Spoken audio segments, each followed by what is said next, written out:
9-10 दिन बीत जाने के बाद भी हत्यारों की गिरफ्तारी अभी तक नहीं हुई है। मेरे पास इतनी क्षमता है कि हम 24-48 घंटे में उसको टांग कर लाकर तुम्हारे थाने में पटक दें। 22 तारीख तक गिरफ्तार नहीं किया तो देवघर जाम किया जाएगा। 50,000 से 1 लाख की संख्या में कम से कम पहुंचे और तुम्हारी औकात बताएंगे। कुछ छुपा रहे हैं या बचा रहे हैं? थानेदार तो बिका हुआ है, वो तो चोर है। ऑन स्पॉट डेथ नहीं हुई थी। हाँ। भाई हमारा बोल रहा था, बैठा भी था, और भर्ती जिसको नहीं होने दिया, जिसने नहीं होने दिया, उसका नाम है राहुल चंद्रवंशी और चंदन चंद्रवंशी। पिस्टल वगैरह का भी जो है लहराया जा रहा था। 5,000 हथियार लेकर सड़कों पे उतरेंगे। हाँ। आप FIR नहीं ना कीजिएगा। प्रशासन सबूत मिटाने में रात में लगी थी। परसों शाम को 6:10 से लेकर शाम को 7 बजे तक वो अपने घर में था। अब दूसरे के भाई और बेटा के लिए हम सड़क पर उतर सकते हैं, तो अपने भाई के मौत के लिए इन लोग को कहीं भी घसीट कर ले जा सकते हैं। वाइफ की स्थिति है कि जब कोई मिलने आता है तो बेहोश हो जाती है। उसके छोटे छोटे बच्चे हैं। 9 दिसंबर की रात 10:42 में झारखंड के देवघर में एक हृदय विदारक घटना होती है और एक इंसान की जान चली जाती है। घटना नहीं होती है बल्कि आशुतोष कुमार जी का कहना होता है कि साजिशन मेरे भाई की यानी आलोक कुमार की हत्या की गई। 10:42 पर एक CCTV आता है। एक SUV में 3 से 4-5 लोग सवार होते हैं। स्कूल के पास खड़े आलोक कुमार को जोरदार टक्कर मारते हैं। On the spot Alok Kumar की डेथ हो जाती है और इसके बाद जो है सोशल मीडिया पर चर्चा का विषय बना। आलोक कुमार भारतीय जनता पार्टी के दिग्गज नेता आशुतोष कुमार के भाई हैं। सबसे बड़ी बात यह है कि आज 9-10 दिन बीत जाने के बाद भी हत्या में साजिश में जो लोग शामिल हैं, जिनका नाम जो है FIR में दर्ज है, राहुल चंद्रवंशी और चंदन चंद्रवंशी, और उनके तमाम साथी जो है, उनकी गिरफ्तारी आज तक भी झारखंड पुलिस नहीं कर पाई है। दुर्भाग्य का विषय है 9-10 दिन बीत जाने के बाद भी हत्यारों की गिरफ्तारी अभी तक नहीं हुई है। शोकाकुल परिवार के साथ हैं, गया में हैं। आशुतोष कुमार जी का कहना है कि अगर झारखंड पुलिस, देवघर पुलिस ने इन अपराधियों को 22 तारीख तक गिरफ्तार नहीं किया तो 23 तारीख को झारखंड का देवघर जाम किया जाएगा, चक्का जाम कर दिया जाएगा, पैक कर दिया जाएगा। 20-25 हजार लोगों के साथ झारखंड के देवघर में जो है धरना प्रदर्शन होगा। अभी तक गिरफ्तारी नहीं हुई है। नहीं, अभी तक जो नामजद अभियुक्त है राहुल चंद्रवंशी। कहाँ है राहुल चंद्रवंशी? ये तो वहाँ के प्रशासन के लोग बताएंगे। हाँ। कुछ छुपा रहे हैं या बचा रहे हैं? नहीं, वो स्थानीय थाना प्रभारी, क्योंकि मैं सब दिन स्पष्ट बोलने वाला आदमी हूँ जी। दूसरों के भाई और बेटे के को न्याय दिलाने के लिए दी गया हूँ तो स्पष्ट बोला हूँ, तो अपने भाई में भी स्पष्ट बोलूँगा। हाँ। वहाँ का थाना प्रभारी हाँ। हत्यारों के साथ मिला हुआ है। हाँ। उसके रहते न्याय की उम्मीद मुझे नहीं लगती है। हाँ। कल किसी ने, एक अपने साथी हैं छोटे भाई ये अंकेश। आप Day 1 से बोल रहे हैं? वही थाना प्रभारी है जो 9 तारीख को थे? हाँ, वही थाना प्रभारी हैं जो तबादला नहीं हुआ उनका। जब मेरे भाई को हॉस्पिटल में एडमिट करवाने के लिए लोग हॉस्पिटल से हॉस्पिटल घूम रहे थे। हाँ। और राहुल चंद्रवंशी और चंदन चंद्रवंशी के गुंडे उनको हॉस्पिटल में भर्ती नहीं होने दे रहे थे। आपने जो कहा कि ऑन स्पॉट डेथ हो गई, ऑन स्पॉट डेथ नहीं हुई थी। हाँ। भाई हमारा बोल रहा था, बैठा भी था, हाँ। सब बात कर रहा था, हर तरह की अपनी पीड़ा बता रहा था, पानी मांग रहा था। उसे 1.5 घंटे तक हॉस्पिटल में भर्ती नहीं होने दिया गया। हाँ। और भर्ती जिसको नहीं होने दिया, जिसने नहीं होने दिया, उसका नाम है राहुल चंद्रवंशी और चंदन चंद्रवंशी। उनके साथ रहे 10 लोग। हाँ। लेकिन दुर्भाग्य की बात है कि प्रशासन वहां पर हमारा भाई हॉस्पिटल में भर्ती होने के लिए तड़पता रहा और उसके साथ में लोग परेशान रहे और गुंडे उनको भर्ती नहीं होने दिए। और प्रशासन सबूत मिटाने में रात में लगी थी। हाँ। टॉर्च जलाकर, हाँ। लाइट बंद करवा के टॉर्च जलाकर गाड़ी से सबूत मिटा रही थी। तो ये प्रशासन के लोग हैं। कल भी छोटे भाई अंकेश ने बात की है वहाँ। हाँ। तो जो बात करने का तरीका मुझे समझ में आया, थाना प्रभारी का निश्चित रूप से वो बिका हुआ व्यक्ति है। हाँ। वो उसके या तो एहसान तले दबा हुआ है। हाँ। हमें जानकारी मिली है कि इससे पहले जो SP थे उनके माध्यम से उसके साथ सांठगांठ थी। हाँ। SP के साथ दारू पीता था बैठकर वो। हाँ। और वो जिसको चाहता था ट्रांसफर पोस्टिंग करवाता था। और इस थाना प्रभारी को भी उसी ने ट्रांसफर करके बुलवाया है, ट्रांसफर कराकर और अपने यहाँ रखा है। तो निश्चित रूप से भाई उसके फेवर में काम करेगा थाना प्रभारी। CCTV मैंने देखा, आपके भाई साहब गेट खुलवाने के लिए गार्ड को बुला रहे थे। इसी बीच में ये घटना घटित हुई। ये एक्सीडेंट था या सोची समझी साजिश के तहत आपके भाई को जान से मारने का पूरा षड्यंत्र रचा गया था? मैं उस व्यक्ति को कभी ना उसका कभी नाम सुना, कौन राहुल चंद्रवंशी है, कौन चंदन, ना कभी मैं उसको जानता हूँ। ना मेरा कोई मतलब रहा है उससे। मैं तो पहली बार उसका नाम सुना। जांच का विषय है, पुलिस 2-3 एंगल से जांच कर रही है। हाँ। क्योंकि हमारे तो हजारों दुश्मन हैं हाँ, और बहुत सारे ऐसे कायर दुश्मन हैं कि जो हमारा कुछ नहीं बिगाड़ सकते, लेकिन उनकी नज़र परिवारजनों पे रहती है। हाँ, तो पुलिस उस एंगल से भी जांच कर रही है। हाँ, लेकिन दुखद इस बात की है कि हम चलिए मान भी लेते हैं हाँ, कि ये सामान्य घटना है, जैसा कि वो अपने बुजुर्गों से लिखवा रहे हैं। हाँ, हम मान भी लेते हैं कि ये सामान्य घटना लोगों ने लापरवाही में या आतिशबाजी में या कम उम्र के बच्चों को अपने बड़े बाप के बेटों ने, बड़े बाप लोगों ने अपने औलाद को गाड़ी दे दी हाँ, और रात में वो 100 से ऊपर की स्पीड में टाउन में चला रहा है, गाड़ी अनबैलेंस हुई और लग गया। हम ये बात अभी फ़िलहाल स्वीकार कर रहे हैं, जब तक जांच में सारी बातें नहीं आ जाती हैं। हाँ, उसके बाद क्या फ़र्ज बनता है। हमारी गाड़ी से यदि किसी जानवर को भी धक्का लग जाता है, बिल्ली को, कुत्ते को, गाय को, भैंस को, किसी को भी, हाँ, आदमी तो छोड़िए, हाँ, किसी भी व्यक्ति, उसके भीतर यदि इंसानियत होगी तो सबसे पहले वो कोशिश करता है गाड़ी रोक के देख ले क्या हाल है उस जानवर का, हाँ, ठीक है कि नहीं, कोशिश करता है उसको बचा लें, बच जाए। हाँ, लेकिन इन दरिंदों ने धक्का मारा, हाँ, 10 इंच की दीवार में हमारा भाई टकराया और 10 इंच की दीवार टूटी। अब समझिए कि 10 इंच की दीवार और इधर 100 से ऊपर की स्पीड में एक्सयूवी 500 और बीच में हमारा भाई था। हाँ, फिर भी जब वो गिरा है, उसका पैंट गाड़ी में फंसा है, हाँ, वो अपनी पैंट निकालने की कोशिश कर रहा है हाँ, और ये सब बाहर निकल कर आपस में बात कर रहे हैं, अपने बाप चाचों को बुला रहे हैं। हाँ, उसके पास तक जाने का प्रयास नहीं किया, जैसा कि उसने अपने कन्फेशनल बयान में भी बोला है। जो गाड़ी चला रहा था लड़का, हाँ, उसी दिन 18 साल का हुआ था, हाँ, कि हमने देखा कि वहाँ पीड़ित अवस्था में हाँ, आलोक कुमार पड़े हुए थे। मैं उनको जानता नहीं था, लेकिन हम लोग बचाने का प्रयास नहीं किए। ठीक है, तुम बच्चे थे, तुम कहते हो कि हम 18 साल और 20 साल के थे, हाँ, हमें उतनी समझ नहीं थी। तुम्हारे बाप चाचों को तो समझ थी, जिनको तुम लोगों ने फ़ोन करके बुलाया वो भी शराब के नशे में थे। वहीं से 300 मीटर दूरी पर ये एक और सीसीटीवी उसके बाद वायरल हुआ था, मैंने देखा कि उसमें पिस्टल वगैरह का भी जो है लहराया जा रहा था, गार्ड के साथ बदतमीजी हुई, किसी एक इंसान ने शायद किसी को थप्पड़ भी मारा, उसके बारे में थोड़ा बताइए।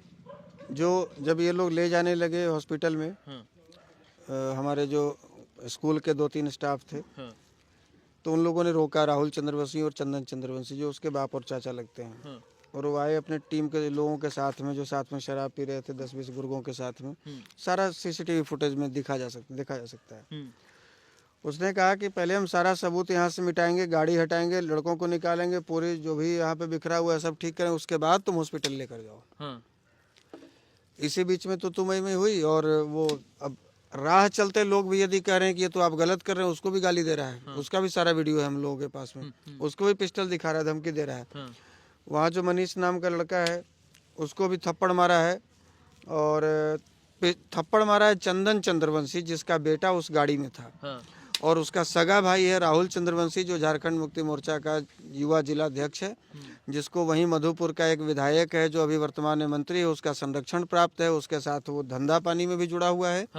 और ये सभी मिलकर, ये आपको जामताड़ा से लेकर सारठ, मधुपुर और देवघर तक जितने भी साइबर अपराधी हैं, ये 350-400 लोगों की टीम है। और ये सबों को संरक्षित करवाता है उसी मंत्री से, और कमीशन दिलवाता है, महीना दिलवाता है, और जो इसको महीना नहीं देता है उसको फंसवाता है। ये इसका मुख्य पेशा है। मतलब आप 9 दिन बाद जब गिरफ्तारी नहीं हुई तो आपको ये लगता है कि कहीं ना कहीं राहुल चंद्रवंशी के द्वारा जो है प्रशासन के ऊपर पॉलिटिकल प्रेशर दिलवाया जा रहा है? देखिए, अब तक पॉलिटिकल प्रेशर अगर नहीं दिया गया होता तो आप समझिए कि जिस व्यक्ति के ऊपर हत्या की धारा लगी है, वो भी धारा इतनी आसानी से नहीं लगती। ना तो इसके ऊपर नामजद FIR ले रहा था थाना प्रभारी, और ना ही इस पर हत्या का धारा लग रहा था। बहुत तरह का जब हम लोग इसको बताए हैं, जब मीडिया में प्रेस कॉन्फ्रेंस किए हैं और ये बात रखे हैं कि बताइए, जब हेमंत सोरेन जी जेल में थे, वो उनकी पत्नी यहाँ पर सारा देखभाल कर रही थी, चुनाव का पूरा स्टार प्रचारक थी और अपने स्तर पे देख रही थी। उनके टीम के लोगों के तरफ से मेरे पास कॉल आया कि आशुतोष जी, उनकी पत्नी कल्पना सोरेन जी गांडी विधानसभा से चुनाव लड़ रही हैं, 14,000 वहाँ आपके समाज का वोट है, आप चुनाव प्रचार के लिए आइए। 7 दिन जाकर मैं रहा देवघर में। इनके ही विधायक हैं जो मंत्री हैं, सुदीप्तो सोनू जी, उनके रिजॉर्ट में, वहीं से मैम रोज आती थी, जाती थी, उनके साथ में रह के हमने 7 दिन में प्रचार किया और 8,000 वोट दिलवाया अपने समाज के इनको। तो हमने मीडिया में जब कहा कि माननीय हेमंत सोरेन जी को, माननीय कल्पना सोरेन जी को आप मेंशन कीजिए, टैग कीजिए, केवल बाइट लेकर मत जाइए। उनको कहिए कि जिस व्यक्ति ने आपके बुरे समय में आपका इतना साथ दिया, जब उसके भाई के मृत्यु के पश्चात 5 घंटे और 10 घंटे तक पुलिस नहीं पहुंची है उसके देखने के लिए, एक सिपाही तक नहीं पहुंचा है, तो बाकियों के साथ आप क्या करते होंगे। अब क्या होगा? 9 दिन बीत गया है, गिरफ्तारी जो है नहीं हुई है। 21 तारीख को श्रद्धांजलि सभा है और अब आपने बोल दिया है कि 22 तारीख तक अगर गिरफ्तारी नहीं हुई चंदन और राहुल की तो 23 तारीख को चप्पा चप्पा देवघर का जाम होगा। सबसे पहले तो जब एफआईआर हम लोग हैंड रिटन में जब लिख कर आए तो वो जब ऑनलाइन चढ़ाया जाता है टाइपिंग करके, उसमें घटना की तारीख को गलत कर दिया गया।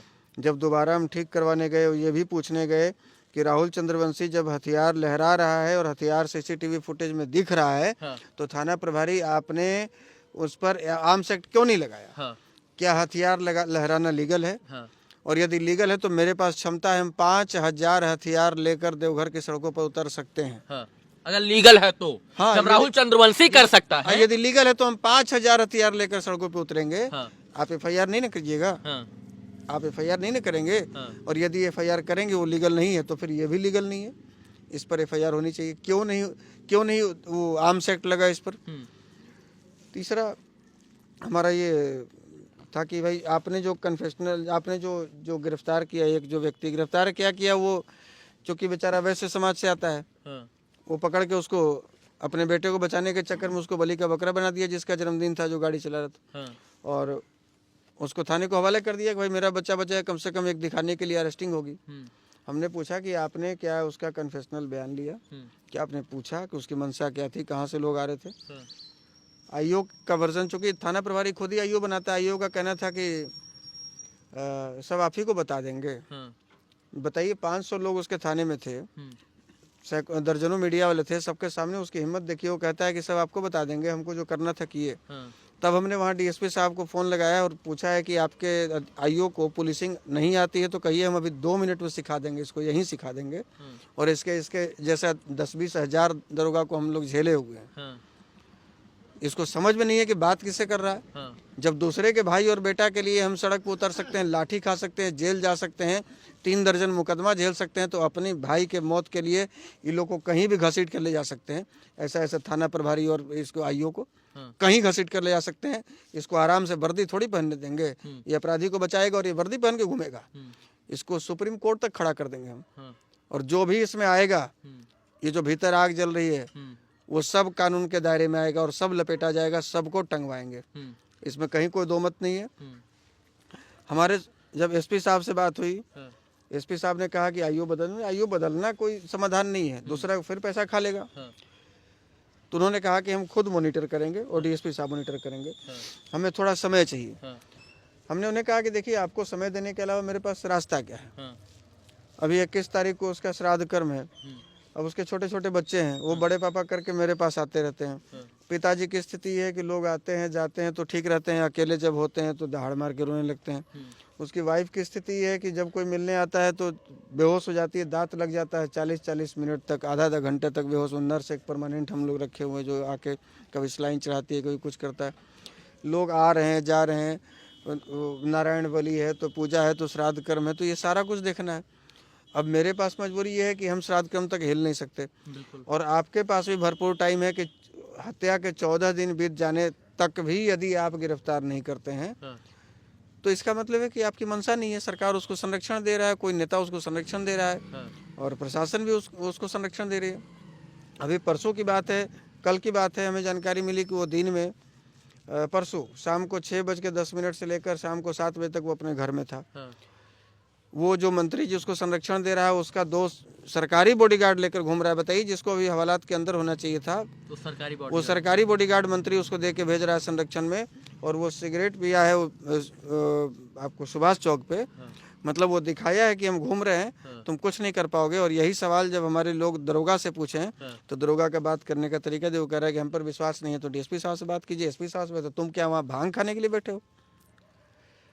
तुम क्या वहाँ भांग खाने के लिए बैठे हो? और जब बात करनी होगी तो तुम बताओगे कि किससे बात करें। हम एसपी से बात करेंगे कि डीजीपी से बात करेंगे कि चीफ सेक्रेटरी से बात करेंगे कि गृह मंत्रालय में बात करेंगे? तुम हमको बताओगे, हम तुमको बताएंगे कि हम कहाँ तक बात कर सकते हैं, और तुम्हारी औकात बताएंगे। कि कैसे एक अपराधी से घूस खाकर, पैसा खाकर तुम उसके साथ भ्रष्टाचार में संलिप्त हो, एक हत्यारे को बचा रहे हो। जब हमारा भाई तड़प रहा था हॉस्पिटल में जाने के लिए, तुम बजाय उसके कि उस गुंडों को रोके कि तुम उसको हॉस्पिटल में भर्ती होने से क्यों रोक रहे हो? मुख्य संलिप्तता जो है, तुम उन हत्यारों को बचाने के लिए वहां पर सबूत मिटाने में लगे थे, और आज भी तुम वर्दी पहन के थाने में बैठे, तुमको शर्म नहीं आ रही? आज भी तुम बचा रहे हो, गोलमोल जवाब दे रहे हो। तो बताएंगे तुमको। मुख्य संलिप्तता मान रहे हैं सच्चो साहब, मतलब थानेदार की। यहाँ पर थानेदार तो बिका हुआ है, वो तो चोर है, वो तो बिका हुआ है, उसके ऊपर भरोसा नहीं है, वो ऑलरेडी बिका हुआ है। जब तक वो सस्पेंड नहीं होगा तब तक वहां पे अभी कोई कार्रवाई नहीं होगी। उसको आपने 22 तारीख तक की मोहलत दी हुई है। हमने उसके थाने में जाकर उसको बताया था कि यदि तुमसे नहीं गिरफ्तार हो रही तो बताओ। हाँ। मेरे पास इतनी क्षमता है कि हम 24-48 घंटे में उसको टांग कर लाकर तुम्हारे थाने में पटक देंगे, लेकिन तुम हाथ उठाओ, तुम बोलो कि मेरे बस की बात नहीं है। ये सुस्त पड़ा एक कानून व्यवस्था के सामने एक पुकार है। 22 तारीख तक हमने समय दिया है देवघर प्रशासन को। अब वो आईओ सुन रहा है या थाना प्रभारी सुने या एसपी सुने या डीआईजी सुने या डीजीपी सुने, हमको कोई फर्क नहीं पड़ता है मेरी बात कौन सुन रहा है। मुझे न्याय चाहिए। जो हत्यारे हैं वो सब सलाखों के भीतर चाहिए, हम कानूनी लड़ाई लड़ेंगे। लेकिन जो पहला काम है वो आपका है, आप उसको गिरफ्तार करवाइए। आसमान में चला 22 तारीख तक गिरफ्तारी हो जाएगी तो आप धरना प्रदर्शन आंदोलन नहीं करेंगे? नहीं करेंगे। हम 22 तक गिरफ्तारी नहीं हुई, 23 को कूच करेंगे। 23 को फिर हमारे पास समय 1 सेकंड का नहीं रहेगा, और देवघर में हम लोग 50,000 से 1 लाख की संख्या में कम से कम पहुंचेंगे बिहार से। और मुख्यमंत्री सीएम आवास से बैठकर लाइव देखेंगे। ये आम आदमी को जो ये इनके लोग, जो इनके जिला अध्यक्ष और इनके जो दरोगा, जो ये जो नाली का कीड़ा समझकर रौंद कर चले जा रहे हैं, और उसको बचाने के लिए सारा प्रशासन और सारा तंत्र और मंत्री तक लग जा रहा है, तो आम आदमी के बदौलत आज आप वहाँ पे सरकार में बने हुए हैं। आम लोगों ने आपको वोट देकर वहाँ सरकार बनाई है, और ये जो वर्दी पहनकर अपने आप को समझ रहा है कि हम उसको बचा लेंगे, तो तुम जनता की सेवा करने के लिए वर्दी पहने हो, ना कि तुम एहसान कर रहे हो जनता के ऊपर वर्दी पहन के। तो बताई जाएगी कि आम जनता की औकात क्या होती है। जब जनता, जब न्यायालय से, जब प्रशासन से, जब शासन से जब भरोसा उठ जाता है, और जब जनता रोड पे उतरती है, तो वो सरकार का और वो प्रशासन का क्या हाल होता है, ये 23 तारीख को देख लोगे तुम लोग। हम लोग अभी आशुतोष कुमार जी के घर पे हैं। 22 तारीख तक इन्होंने मोहलत दिया है। दुर्भाग्य का बात है कि ऐसी घटनाओं के बाद भी सुस्त पड़ी कानून व्यवस्था उन अपराधियों को, उन साजिशकर्ताओं को गिरफ्तार नहीं करती है जिन लोगों का इसमें हाथ होता है। 9 तारीख को घटना घटित होती है, अस्पताल जाने से रोका जाता है, पिस्टल लहराया जाता है। ये पूरी बात जग जाहिर है, क्योंकि सोशल मीडिया पर सीसीटीवी का फुटेज आया। बचाने के लिए, अपने चाचा, बेटा, भतीजा को बचाने के लिए वो किसी भी हद तक जा सकते थे। इसके बाद फिर आशुतोष कुमार जी दोबारा जाते हैं, FIR दर्ज होती है, फिर से जो है FIR में चेंजेस करवाए जाते हैं, जो गलती की गई रही होती है प्रशासन की तरफ से। उसका बाप का स्टेटमेंट आया है कि हमारे जो गाड़ी में बच्चे थे उनको बंधक बनाकर पीटा जा रहा था, यदि हथियार नहीं दिखाता, लपड़ थप्पड़ नहीं करता, तो वहां से लोग नहीं छोड़ते। हाँ। वहां सीसीटीवी फुटेज लगा हुआ है। हाँ। कोई एक छोटा सा भी 1 सेकंड का भी वीडियो दिखाओ ना भाई, कौन बंधक बनाएगा? जब वहां 2 लोग थे, हमारे भाई एक्सीडेंट में पड़ा हुआ था, और एक गार्ड और एक और व्यक्ति अंदर था। 20 लोग तुम्हारे थे, बंधक हम लोग बनाए हुए थे। वो लड़के बाहर निकल कर जो शराब पिए, तो बाहर निकल कर वो आपस में बात कर रहे हैं, वो देखने नहीं जा रहे हैं। वहां से चाचा को फोन कर रहे हैं, सब कुछ क्लियर दिख रहा है, बाप को फोन कर रहे हैं। बंधक किसने बनाया और किसने बनाया बंधक? और यही बात कल थाना प्रभारी भी किसी को बोल रहा था कि शायद बंधक बनाया गया था उसको, इसीलिए ये लोग पिस्टल लेकर गए। मतलब उसके बचाव में फ़ोन पे बात कर रहा था, और ये बात हम लोग को जानकारी मिली। तब अंकेश जी ने फ़ोन किया कि क्या इस तरह की बात आप कर रहे हैं? तो नहीं, हम कहाँ स्टेटमेंट इस तरह का दिए हैं। मतलब उसके बात से बिल्कुल क्लियर है कि वो चोर है, वो चोट्टा है, वो बिका हुआ है, वो उसके एहसान तले या तो दबा हुआ है या उसके साथ मिला हुआ है, और ये सारा षड्यंत्र में वो भी एक हिस्सा है। जब तक वो सस्पेंड नहीं होगा वहाँ थाना प्रभारी, तब तक पहले न्याय नहीं मिलेगी। तो पहला काम तो उसके सस्पेंशन की होनी चाहिए, उसके बाद फिर आगे की कार्रवाई होनी चाहिए। आशुतोष कुमार जी अपने जीवन काल में तमाम लोगों के लिए, गरीब, मजदूर, असहाय, पीड़ित, किसान, तमाम परिवारों के लिए, तमाम लोगों के लिए लड़ाई लड़ने का काम करते रहे हैं। और जब आज इनके भाई की लड़ाई लड़नी है तो ये स्वयं मोर्चा संभाल कर खड़े हैं। सोचिए, जो इंसान दूसरे की लड़ाई, दूसरे को न्याय दिला सकता है, वो अपने भाई के न्याय के लिए किस हद तक जा सकता है। बस यही कहेंगे कि समाज के लोग, पूरे बिहार के लोग, बहुत सारे झारखंड के लोग आशुतोष कुमार जी के साथ हैं। और अगर झारखंड प्रशासन इस बात पर गौर नहीं फरमाएगा तो आने वाला 23 तारीख देवघर पूरी तरीके से जाम होगा, ऐसा आशुतोष कुमार जी का कहना है।